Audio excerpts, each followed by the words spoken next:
Good morning all of you दोस्तों, कैसे हैं आप सब। उम्मीद करता हूं आप लोग अच्छे होंगे। तो आज हम डिस्कस करने आए हैं IBPS RRB 2025 यानी ग्रामीण बैंक भर्ती 2025 से रिलेटेड सारी चीज़ों के बारे में मैं इस वीडियो में डिस्कस करूंगा। आप कौन कौन से स्टूडेंट इस RRB को फॉर्म सबमिट कर सकते हैं, कौन कौन से स्टूडेंट कितने एज लिमिट मांगता है, ऑफिसर स्किल फर्स्ट के लिए क्या एलिजिबिलिटी है, ऑफिस असिस्टेंट के लिए क्या एलिजिबिलिटी है, और ये नोटिफिकेशन कब आने वाला है, इसमें कितनी वैकेंसी होती है, इसके सैलरीज़ क्या होते हैं। इन सारी चीज़ों की जब एज हमारा लिमिट क्रॉस कर जाता है तो उसमें रिलैक्सेशन क्या मिलता है, कितनी रिलैक्सेशन मिलता है, कैटेगरी वाइज जनरल के कितने, OBC के कितने होते हैं, SC ST के कितने होते हैं, सारी चीज़ों के बारे में इस वीडियो में डिस्कस करूंगा। तो पूरे वीडियोस को वॉच ढंग से कीजिएगा आप लोग। और मैं दूसरी बात, अपने फ्रेंड सर्कल में शेयर जरूर कर दीजिए। तो चलिए देरी नहीं करते हैं, स्टार्ट करते हैं सारी चीज़ों के बारे में। ये IBPS IBPS पहले तो RRB की जो एग्जाम होती है वो IBPS कंडक्ट करती है, नंबर 1। ठीक है, पूरे ध्यान से सुनिएगा आप लोग। IBPS कंडक्ट करती है। इसमें वैकेंसी मैंने कहा एक्सपेक्टेड वैकेंसी जो है हमारा 10,000 यानी 10,000 प्लस वैकेंसी आने का संभावना है, क्योंकि एवरी ईयर इसी का रेशियो रहा है IBPS में। अब बात आती है सर 10,000 प्लस में क्या हमारे पास दो रखे गए हैं। एक ऑफिसर स्केल फर्स्ट होता है जिसे आप PO बोलते हो, और एक ऑफिस असिस्टेंट यानी कि मल्टीपर्पज भी कहा जाता है, यानी कि ऑफिस असिस्टेंट जिसको आप क्लर्क बोलते हो। क्लियर है। दोनों का जो वैकेंसी रेशियो होता है, इस PO का वैकेंसी यानी ऑफिसर स्केल फर्स्ट जो होता है हमारा ऑफिसर स्किल फर्स्ट, उसमें वैकेंसी आपको 3500 से 4000 के बीच हमारे ऑफिसर स्किल फर्स्ट की वैकेंसी आती है। 3500 से 4000 के बीच अगर मैं बात करूं, ये जो है 3500 यानी प्लस वैकेंसी हमें PO में देखने को मिलता आया है अभी तक। ठीक है। और क्लर्क में जो है हमारे पास यानी कि ऑफिस असिस्टेंट की मैं बात कर लूं तो यहाँ पर मुझे लग रहा है कितना 6500 प्लस वैकेंसी यानी कि ऑफिस असिस्टेंट में देखने को मिलता है। अब मैं ये पक्का नहीं बता रहा हूँ, आपको एग्जैक्ट वैल्यू नहीं बता रहा हूँ कि इतना ही वैकेंसी आने वाली है। मैं वो एक्सपेक्टेड वैकेंसी बता रहा हूँ कि इतना तो रहेगा ही रहेगा, और प्लस हमारे पास रेगुलर वैकेंसी के साथ बैकलॉग वैकेंसी भी आ जाता है। ठीक है। जब रिटायरमेंट होती है, जैसे जैसे उन बैंकों को रिक्वायरमेंट होती है वैसे वैसे इंक्रीज भी कर देता है, जैसे जैसे रिजल्ट आता है और आपको डॉक्यूमेंटेशन वेरिफिकेशन के टाइम तक भी आपका वैकेंसी इंक्रीज होते रहता है। ठीक है। तो इसीलिए घबराना नहीं है, ये 10,000 तो आना ही आना है, लेकिन 10,000 से आगे 11,000 12,000 15,000 तक भी आ सकता है, ये लेकर के चलो। लेकिन मिनिमम रिक्वायरमेंट तो एवरी ईयर RRB ने इतना लिया है। ठीक है। अब बात करते हैं सर ऑफिसर स्केल फर्स्ट की जो एग्जाम होती है वो कितने फेज में होती है। ऑफिसर स्केल फर्स्ट हम जिसको PO बोलते हो, ये ग्रामीण इलाकों में PO, इसकी वैकेंसी कहाँ कहाँ आती है। ये जैसे दिल्ली में हमारा RRB का वैकेंसी नहीं मिलेगा, बिहार में मिलेगा, वेस्ट बंगाल में मिलेगा, पंजाब में मिलेगा, हरियाणा मिलेगा। जो ग्रामीण इलाके हैं वहाँ पर RRB वैकेंसी देती है। ठीक है। जैसे दिल्ली हो गया, यहाँ पे वैकेंसी आपको देखने को नहीं मिलेगा इस RRB का। ठीक है। अब बात कर रहे हैं यहाँ पर जो फेस होता है ऑफिसर स्किल फर्स्ट के लिए, अगर देखा जाए तो हमारा प्रीलिम्स है, मेंस है और इंटरव्यू है, यानी 3 फेज से आपको गुजरना पड़ सकता है। यहाँ पर आप देखो प्रीलिम्स में आपको पहला एग्जाम ऑफिसर स्किल फर्स्ट का प्रीलिम्स हो जाता है। जस्ट इसके 1-1.25 महीने के बाद आपका उसका मेंस प्रीलिम्स के बाद आपका मेंस ले लिया जाएगा। फिर 1-1.25 महीने के बाद जस्ट आपको इंटरव्यू के लिए कॉल आ जाएगा। जैसे ही क्वालिफाई करते हुए चले जाओगे तो इंटरव्यू के लिए फाइनली कॉल आ जाएगा आपका। फिर आपको फाइनल लिस्ट में मेरिट लिस्ट तो तैयार होगा, जो फाइनल नंबर आ जाता है।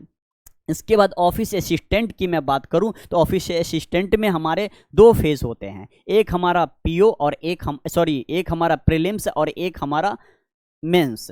आप पहले प्रीलिम्स क्वालिफाई करना होता है, इसके बाद आप मेंस में जाओगे, मेंस क्वालिफाई कीजिए, जो कट ऑफ जाएगा मेंस का फाइनल रिजल्ट आप यहाँ पे ही आपको बैंक भी अलॉट कर दिया जाता है।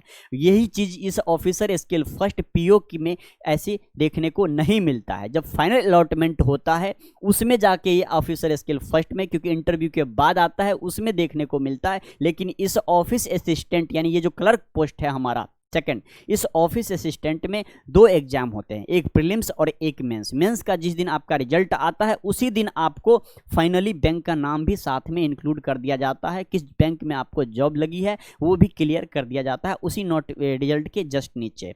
अच्छा, ये दोनों चीज। सर इसका रिजल्ट कब आता है? IBPS RRB का रिजल्ट का डेट तो भाई फिक्स है, यानी एवरी ईयर न्यू ईयर पे इसका रिजल्ट डिक्लेयर कर दिया जाता है। इसका रिजल्ट डिक्लेयर करने का मतलब मैं ये कह रहा हूं कि एवरी ईयर 1 जनवरी को इसका फिक्स है। जैसे IBPS का जो PO और क्लर्क दोनों का रिजल्ट डेट फिक्स किया गया है 1 अप्रैल को, वैसे ही RRB वालों ने भी अपना रिजल्ट 1 जनवरी को यानी न्यू ईयर के दिन ही अपना रिजल्ट अनाउंसमेंट कर देते हैं।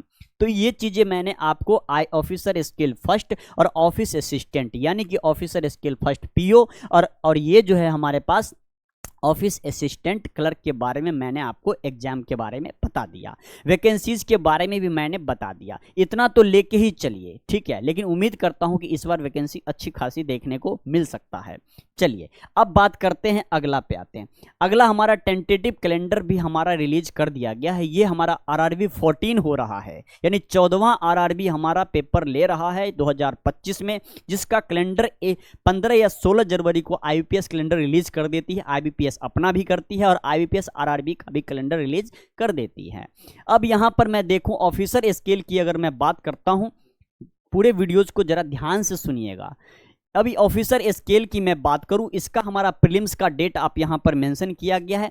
प्रीलिम्स का डेट आप देख सकते हो, ये हमारा प्रीलिम्स का डेट है, ये 27/7 यानी 2025। अब ये 27 तारीख को और हमारा 2 अगस्त को और 3 अगस्त को, ये जो 3 डेट हम देख रहे हैं स्क्रीन पर, ये 3 डेट हमारा ऑफिसर स्केल फर्स्ट यानी कि PO RRB PO के लिए ये प्रीलिम्स RRB PO प्रीलिम्स का ये 3 डेट रखा गया है। उसी जगह मैं अगर मेंस की बात करूं ऑफिसर स्केल फर्स्ट यानी कि मेंस इसका 13 सितंबर को होने वाला है। यहाँ आप देख पा रहे हो ये हमारा 13 सितंबर को है। ये जो है ये कब है? 13 सितंबर को इसका मेंस हो जाएगा और 1 तारीख को रिजल्ट आ जाएगा। 1 जनवरी 2026 को ये रिजल्ट क्लियर कर देता है। उसी जगह मैं ऑफिस असिस्टेंट जिसको आप क्लर्क बोलते हो उसकी मैं बात करूं तो ऑफिस असिस्टेंट में 3 डेट यहाँ भी प्रीलिम्स को देखने को मिल रहा है। एक 30 अगस्त को, 6 सितंबर को और 7 सितंबर को आपको प्रीलिम्स एग्जाम हो जाएगा। जैसे ही प्रीलिम्स एग्जाम इसका हो जाता है तो मेंस हमारे पास 9 नवंबर को, देख रहे हो 9 नवंबर को 2025 यानी 9 नवंबर को इसी साल आपका मेंस हो जाएगा और न्यू ईयर पे इसका रिजल्ट आ जाता है। मैं ऑफिसर स्केल और थर्ड के बारे में डिक्लेयर नहीं करूंगा क्योंकि मैं बात करने आया इस वीडियो में केवल ऑफिस असिस्टेंट और RRB PO officer scale first के बारे में। क्लियर? अब बात करते हैं, ये सर क्लियर हो गया। अब देखा जाए तो टाइम आपके पास बिल्कुल कम है, टाइम आपके पास है नहीं, ठीक है। अच्छा, अब यहां देखिए RRB ऑफिस असिस्टेंट का जब प्रीलिम्स एग्जाम होता है वो कितने सेक्शन होते हैं। IBPS ऑफिस असिस्टेंट का जो हमारे पास होता है उसमें कितने सेक्शंस होते हैं, कितने सब्जेक्ट के पेपर देने होते हैं, कितने का टाइम ड्यूरेशन क्या होता है। दोस्तों 2023-24 का जो सेशन था यानी कि 24 में जो पेपर हुआ है जिन स्टूडेंट का, उनका सेक्शनल टाइमिंग बांट दिया गया था, ठीक है। यानी 2023 तक का जो पेपर हुआ था उस सेक्शनल टाइमिंग नहीं बटा गया था। सबको ये पता है कि RRB जो एग्जाम लेती है, जिन स्टूडेंट को पता नहीं है वो भी आज सुन लीजिए हमसे कि जो RRB का जो पेपर था वो 45 मिनट का टाइम रहता था, 1 घंटे का टाइम ड्यूरेशन है और 1 आवर 45 मिनट टाइम आपको देना है और 2 सब्जेक्ट इसमें मिलते थे, एक रीजनिंग और एक क्वांट एप्टीट्यूड।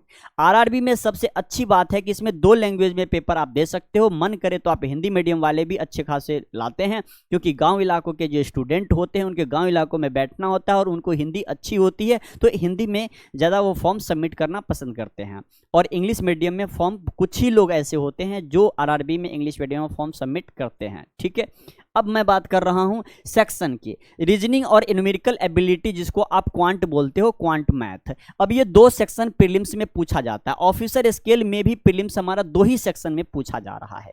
40-40 क्वेश्चंस दोनों में देखने को आपको मिलेगा, 40-40 क्वेश्चन। टोटल क्वेश्चन अगर मैं बात करूं तो 80 नंबर क्वेश्चंस यानी 80, 40 क्वेश्चंस में 40 नंबर मिलेगा, यानी हर क्वेश्चन 1 नंबर के आपको देखने को मिलेगा।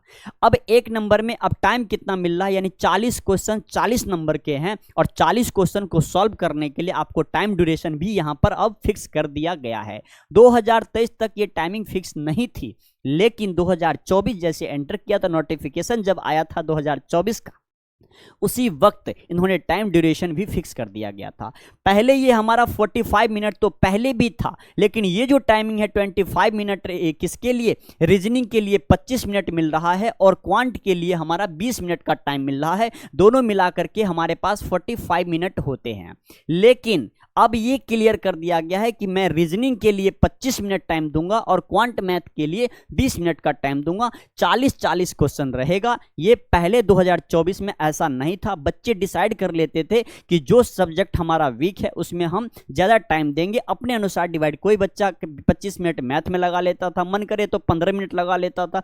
जो दोनों सेक्शन में से जिनका अच्छा सेक्शन होता था वो टाइम वहाँ से बचा करके फटाफट क्वेश्चन करके नेक्स्ट सेक्शन में चला जाता था। लेकिन अब ऐसा उन्होंने नहीं किया है। अगर आप पहले भी कर लेते हो 25 मिनट का क्वेश्चन, अगर 20 मिनट में तो 5 मिनट आपको बैठा रहना पड़ सकता है, लेकिन 25 मिनट के बाद ही सेक्शन दूसरा आपका खुलेगा। क्लियर है? इसीलिए ये टाइम फिक्स किया गया। रीजनिंग के लिए 25 मिनट और क्वांट मैथ के लिए 20 मिनट, दोनों मिलाकर के आपको कितना मिल रहा है, 45 मिनट। अब बात करते हैं sir office assistant mains exam के बारे में। ये तो हो गया सेक्शन हमारा प्रीलिम्स का। अब प्रीलिम्स देने के बाद 1.25 महीने के बाद जैसे ही हमारा मेंस एग्जाम होता है, इस मेंस एग्जाम में हमारे पास 5 सब्जेक्ट पूछे जाते हैं। ठीक है, ये 5 सेक्शन है। एक रीजनिंग पेपर है, जनरल जीए पेपर है, न्यूमेरिकल एबिलिटी, इंग्लिश हिंदी दोनों है लैंग्वेजेस में, और एक कंप्यूटर से भी क्वेश्चन पूछ लिया गया। और मेंस में भी टाइम ड्यूरेशन हमारा फिक्स किया गया है। यहाँ भी आप देख सकते हो 40-40-40 यानी 5 चौक 20, 200 क्वेश्चन टोटल आपको मिल रहा है। हर सेक्शन में 40-40 करके क्वेश्चन है, 40 क्वेश्चन। लेकिन यहाँ पे मार्क्स कुछ बढ़ाया गया है। अब देखो, जैसे रीजनिंग पेपर में 40 क्वेश्चन है यहाँ पर इसमें नंबर कितने मिल रहे हैं आपको, 50 नंबर में पूछा जा रहा है। यानी कुछ क्वेश्चंस रीजनिंग के ऐसे होंगे जो 1 नंबर नहीं दे करके, अगर जो डिफिकल्ट क्वेश्चन होगा, जो उनको ऐसा लगेगा कि क्वेश्चन का वेटेज ज्यादा है, उसमें 1.2 बढ़ा करके नंबर आपको मिल जाएगा। इसीलिए 40 क्वेश्चन 50 मार्क्स। क्लियर है? अब बात करते हैं कि जनरल जीए के बारे में। 40 क्वेश्चन 40 मार्क्स, ठीक है ना। अब अगला न्यूमेरिकल एबिलिटी, मैथ में भी उन्होंने ऐसा ही गेम खेला है जो रीजनिंग में खेला है। यानी कि मैथ के कुछ ऐसे क्वेश्चंस होंगे जिसमें 1.2 नंबर्स आपको देने वाले हैं। यानी कि कुछ 1 नंबर के क्वेश्चंस होंगे और कुछ क्वेश्चन ऐसे होंगे जो आपको 1.2 मार्क्स मिलेगा एक क्वेश्चन सही करने पर। तो ये भी हमारा 50 मिल रहा है। अब सबसे बड़ी बात यहाँ पर ये देखने को मिल रहा है कि इंग्लिश लैंग्वेज हो, चाहे आप हिंदी मीडियम के स्टूडेंट हो, पेपर आप हिंदी में दे रहे हो या पेपर आप इंग्लिश मीडियम में दे रहे हो, उनके लिए 40 क्वेश्चन 40 मार्क्स, यानी हर क्वेश्चन 1 नंबर का ही मिलने वाला है। इसमें कोई बढ़ोतरी नहीं होगा मार्क्स के अंदर। अब बात करते हैं कंप्यूटर नॉलेज के बारे में। कंप्यूटर नॉलेज में क्या किया, 40 क्वेश्चन वो पूछेगा आपसे, 40 क्वेश्चन पूछ रहा है और 20 नंबर मिल रहा है। यानी हर क्वेश्चन 2 क्वेश्चन अगर आपने सही किया तो 1 नंबर मिलेगा, यानी कि 50 पैसा। समझ गए हो बात? यानी एक क्वेश्चन 40 के 40 क्वेश्चन अगर आप सॉल्व करते हो, सपोज दैट 30 क्वेश्चन सॉल्व करते हो, तो 15 नंबर आपको मिलना फिक्स है। यानी 50% कम कर दिया गया है कंप्यूटर नॉलेज में, क्योंकि कंप्यूटर बच्चे आसान क्वेश्चंस होते हैं। अब इस सारे ड्यूरेशन हमारा टाइमिंग फिक्स किया गया और ये 40 क्वेश्चन का टाइम 15 मिनट का ही दिया गया है कि 15 मिनट के अंदर 40 कंप्यूटर के क्वेश्चन आप क्लियर करोगे। ठीक है, अब इसे देखो, इसमें भी हमने कहा है हिंदी इंग्लिश के लिए 30 मिनट का टाइम मिला है, मैथ के लिए 30 मिनट का टाइम मिला, रीजनिंग के लिए 30 मिनट का टाइम मिला, और जो हमारा जीए सेक्शन था और एक कंप्यूटर सेक्शन, यहाँ पर एक जीए सेक्शन है और यहाँ पे कंप्यूटर सेक्शन है। यानी जीए सेक्शन जनरल अवेयरनेस, जिसको आप बैंकिंग अवेयरनेस, स्टैटिक जीके और करंट अफेयर तीनों मिला करके आप जीए सेक्शन बोलते हैं, जनरल अवेयरनेस, वो उसमें 15 मिनट का टाइम आपको दिया गया है और एक कंप्यूटर सेक्शन में भी 15 मिनट का टाइम दिया गया है। टोटल हमारा 120 मिनट है, यानी कि 2 घंटे का मेंस पेपर आपका होने वाला है। प्रीलिम्स क्वालिफाई आप कर गए, मेंस में गए, मेंस भी क्वालिफाई आपका हो गया, अब इसमें गए। इसके बाद जो है यहाँ पे ये ऑफिस असिस्टेंट की बात मैं कर रहा हूँ। ये ऑफिस असिस्टेंट, इसमें कोई इंटरव्यू नहीं होता है, क्योंकि ये ऑफिस असिस्टेंट है जिसको आप क्लर्क पोस्ट बोलते हो। तो यहाँ पे लिखा हुआ है नीचे, इंस्ट्रक्शन में पढ़ के देख लीजिए। No interview is required after the mains exam, get the selected for the post of office assistant. ठीक है, मैंने शुरू में ही कह दिया है कि इंटरव्यू लेते हैं किसमें, जो हमारा ऑफिसर स्किल फर्स्ट वैकेंसी होती है, यानी जिसको आप पीओ बोलते हैं, उसमें इंटरव्यू होगा, इसके बाद आपको अलॉट किया जाएगा। ठीक है, उसके बाद आपका मेरिट लिस्ट बनता है। ये ऑफिस असिस्टेंट, ये क्लर्क पोस्ट के लिए था। अब हम बात कर रहे हैं ऑफिसर्स के लिए। दोस्तों ऑफिसर्स वाला में देखिए यहाँ पे RRB officers grade preliminary examination. अब यहाँ पे देखिए मैं ऑफिसर स्किल फर्स्ट का मैं बात कर रहा हूँ, इसमें भी 2 ही सेक्शन होते हैं, रीजनिंग और न्यूमेरिकल एबिलिटी। अब ये 40 क्वेश्चन रीजनिंग में पूछा जाएगा, 40 क्वेश्चन मैथ यानी क्वांट में पूछा जाएगा, 40 पे 40 नंबर मिलेंगे, 40 पे 40 नंबर, यानी हर क्वेश्चन 1 मार्क्स का होगा।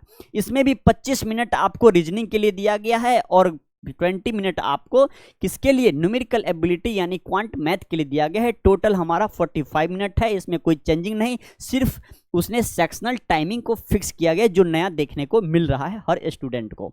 अब बात करते हैं उसी का, जब प्रीलिम्स, ये प्रीलिम्स का डेटा था। अब ये मेन सेक्शन में जब जाते हैं, ऑफिसर स्किल फर्स्ट जिसको आप पीओ बोलते हो, जिसको आप क्या बोलते हो, आरआरबी पीओ, ठीक है ना, आरआरबी पीओ। पूरे वीडियोज को जरूर देखिएगा और अब पसंद आ रहा है, अच्छा लग रहा है तो लाइक जरूर कीजिएगा और अपने फ्रेंड में शेयर जरूर कर दीजिएगा।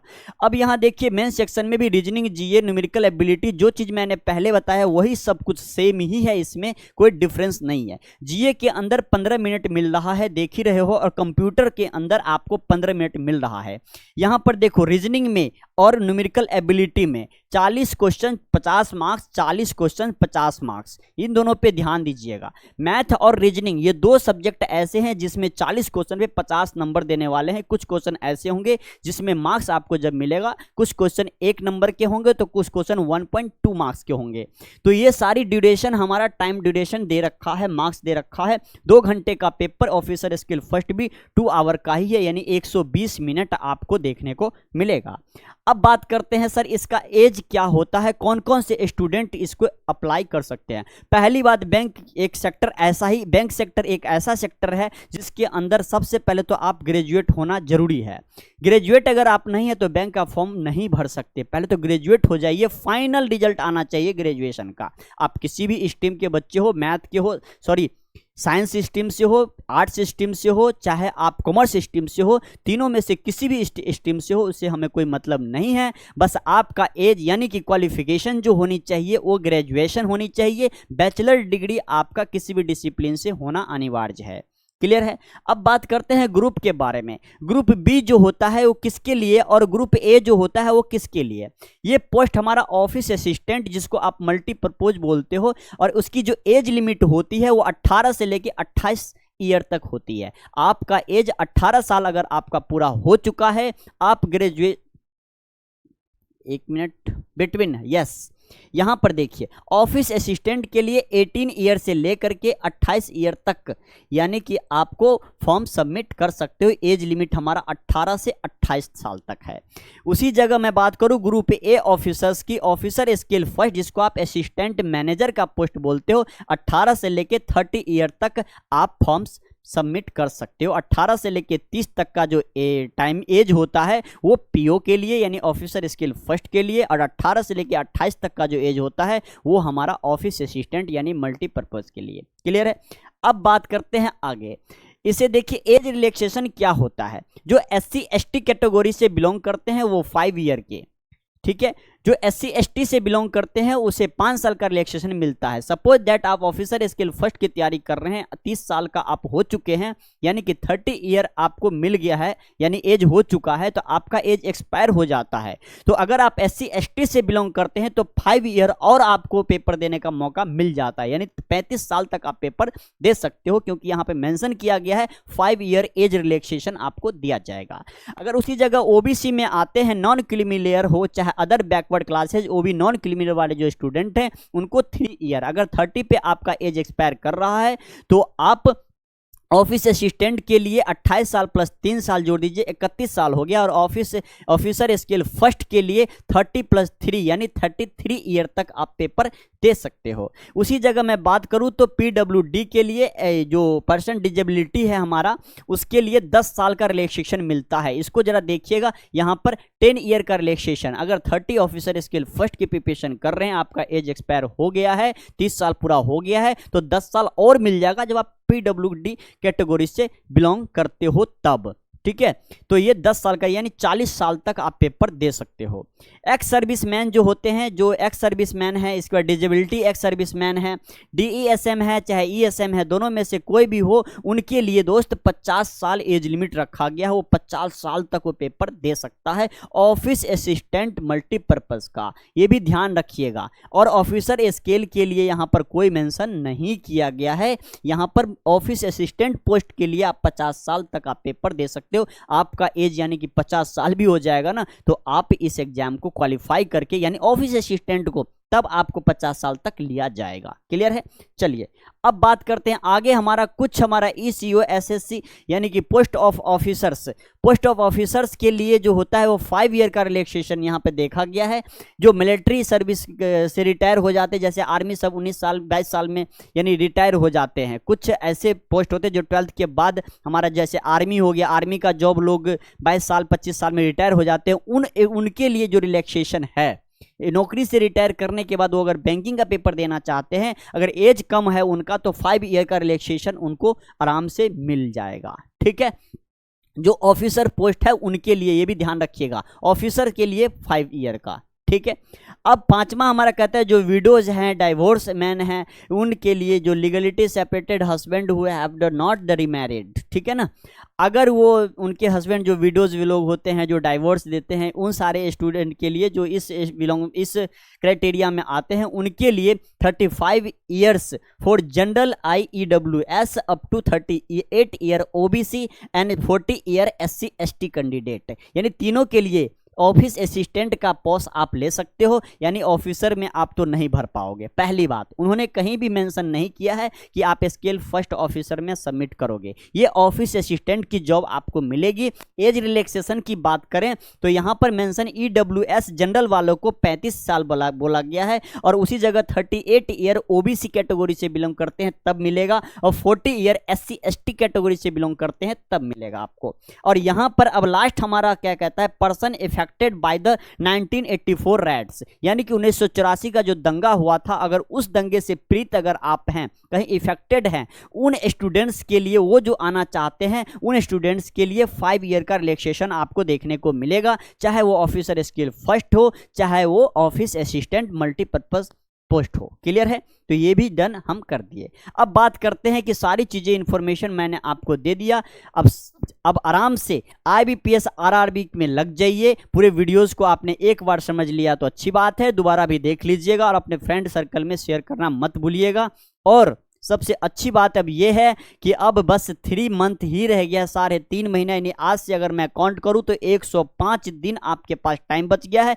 RRB यानी 27 जुलाई कैलेंडर रिलीज कर दिया गया। टेंटेटिव डेट आपका आ चुका है 27 जुलाई 2025 से RRB ऑफिसर स्किल फर्स्ट और RRB ऑफिस असिस्टेंट फर्स्ट, यानी कि दोनों की वैकेंसी आने वाली है। नोटिफिकेशन भी next month May to June में, यानी मई में भी आ सकता है। 15 मई के बाद आपको कभी भी देखने को मिल सकता है।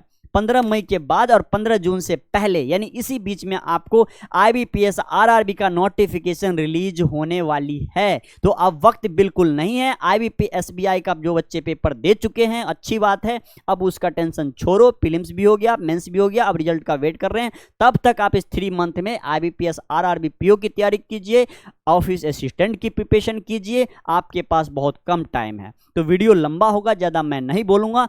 अब मैं सेक्शनल वाइज सब्जेक्ट कैसे पढ़ें, कैसे कहाँ से तैयारी करें, किस तरीके से तैयारी करें, कैसे हमारा मार्क्स गेन होगा, कैसे स्पीड आएगा, इन सारी चीज़ों के बारे में नेक्स्ट वीडियो में लाने वाला हूँ। IBPS RRB हम कैसे तैयारी ओके करके जा सकते हैं और क्वालिफाई हो सकते हैं। तो उम्मीद करता हूँ फिर वीडियो को आपने देखा होगा, अपने फ्रेंड सर्कल में भी शेयर किए होंगे। तो आशा है कि आप लोग शेयर जरूर करेंगे। तो आज यहीं तक, फिर मिलते हैं हम आप लोग को नेक्स्ट वीडियो में। Thank you for watching. Thank you.